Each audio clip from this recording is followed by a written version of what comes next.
Баршаңызға сәлем. Бүгін үй жағдайында дәмді рулет дайындайтын боламыз. Ол үшін бірінші жұмыртқаның сары уызын ақ уызынан бөліп аламыз. Ақ уыз салатын ыдысымыз құрғақ болуы тиіс. Енді ақ уызға шекердің жарты бөлігін аз-аздан салып отыруымыз керек. Оны миксерлейміз.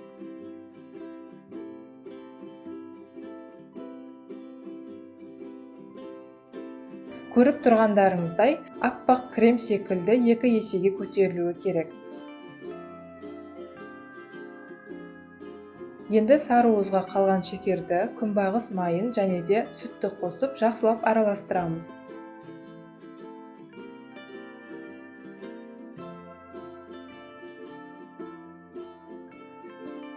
Еленген ұнға қамыр қосқышты қосып, сары уызға саламыз.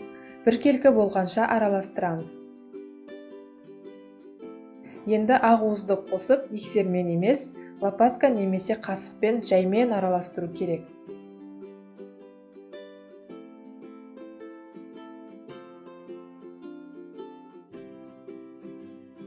Бірдей қалыпқа түскен соң, пергамент қағазы төселген табамызға салып, 180 градуста 15-20 минутқа қойып пісіреміз.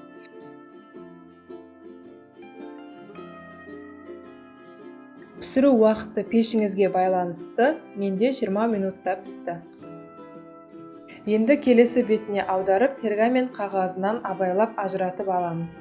Және ыстық күйінде арасын сүлгімен ораймыз. Тығыз етіп ораудың қажеті жоқ, суығанша 20 минутқа қалдырамыз.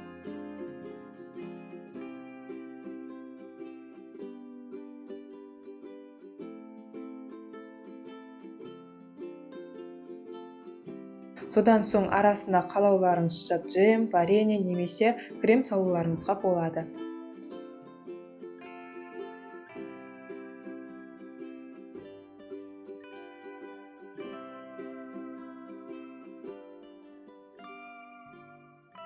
Және рулетімізді әсемдеу үшін шоколад пен майды ерітіп жақсаңыздар болады. Мен қант ұнтағын септім. Рулетіміз дайын. Сіздермен бірге болған Айнура. Міндетті түрде жасап көріңіздер. Рецепті ұнаса лайк басып, пікір қалдырыңыздар. Каналыма тіркелуді ұмытпаңыздар. Алдағы уақытта түрлі рецептілермен бөлісетін боламын. Күтіңіздер!